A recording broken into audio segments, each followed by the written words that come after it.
নমস্কাৰ মই পল আৰু আপোনালোকে চাই আছে ডিজিটেল আসাম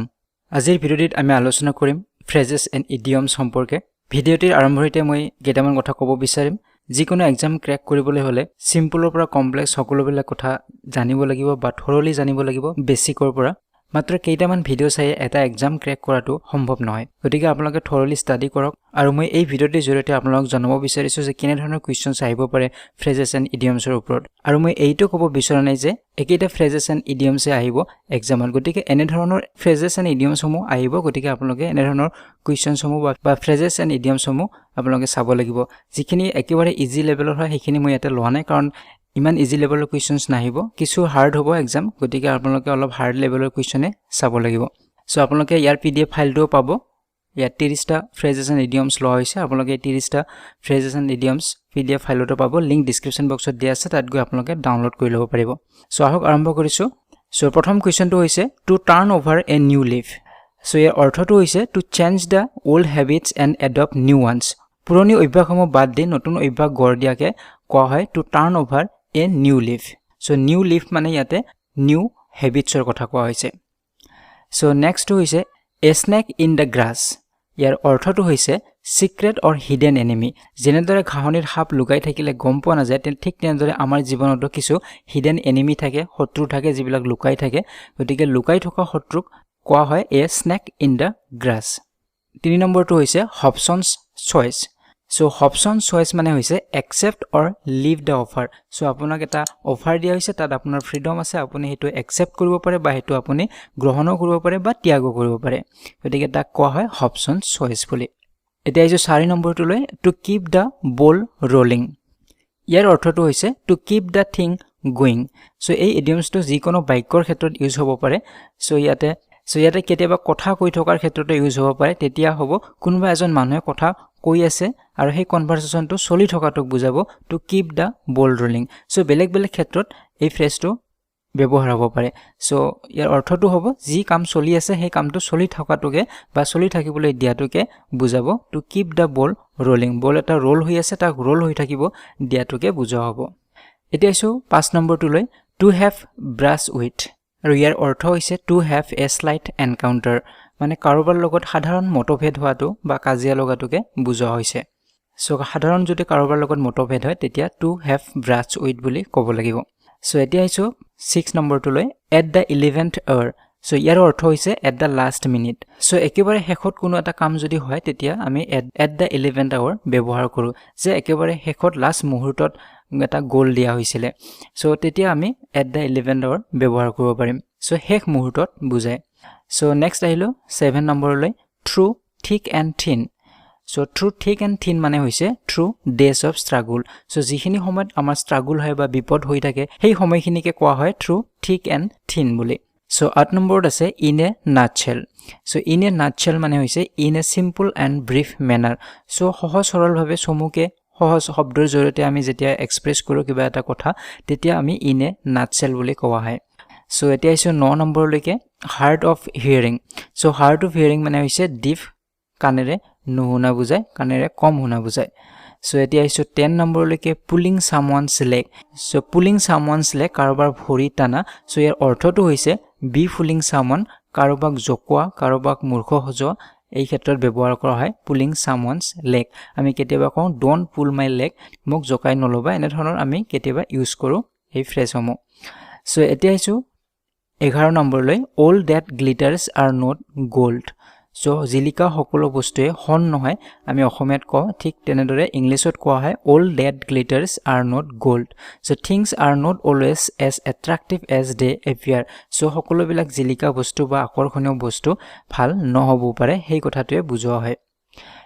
এতিয়া আছো 12 নম্বৰলৈকে a bolt from the blue ইয়াৰ অৰ্থ হৈছে something completely unexpected that surprises you কেতিয়াবা আমি কিছুমান কথা ভাবি নাথাকো কিন্তু unexpectedly নাভাবাকে আমাৰ লগত সেই ঘটনাবিলাক হৈ যায় আৰু তেতিয়াই কোৱা হয় a bolt from the blue যেনেদৰে অসমীয়াত কোৱা হয় বিনা মেঘে বজ্ৰপাত পৰা বুলি এতিয়া আছো 13 লৈ কেইটামান ফ্ৰেজেল ভাৰ্ব আছে ইয়াতে call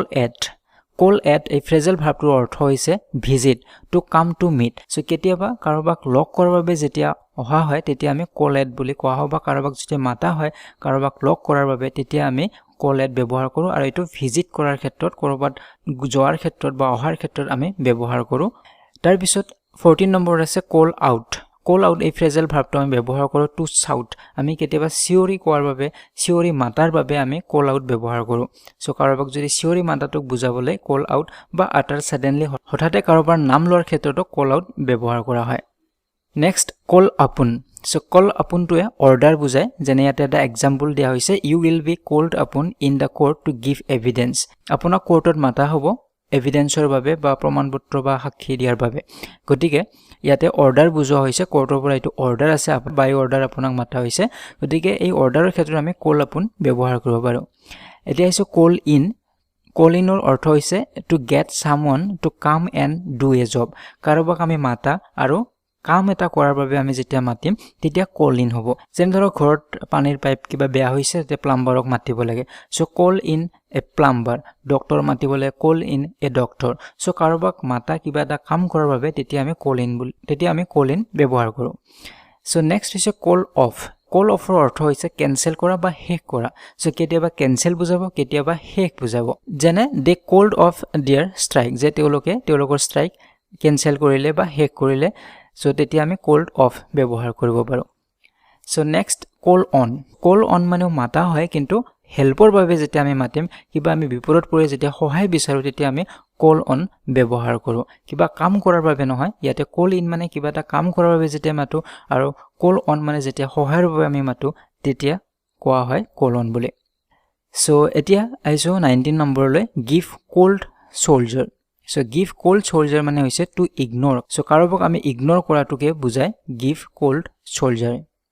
সো নেক্সট আছে 20 নম্বৰ so afraid of one's own shadow so আমি যেতিয়া নিজৰ ছাটোকে যেতিয়া ভয় কৰোঁ সেইটোৱে বুজাইছে afraid of one's own shadow নিজৰ ছাটোকে ভয় কৰাটো তাৰ অৰ্থটো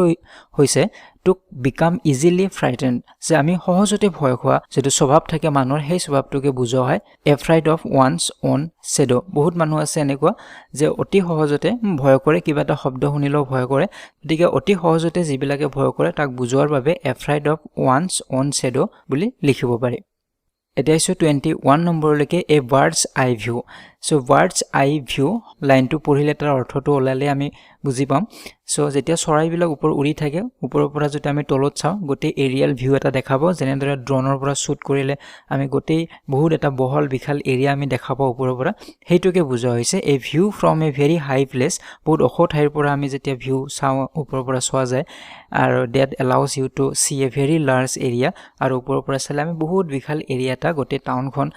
বা গোটেই চহৰখন আমি দেখা পাব পাৰো সো তাকে কোৱা হয় এ বাৰ্ডছ আই ভিউ বুলি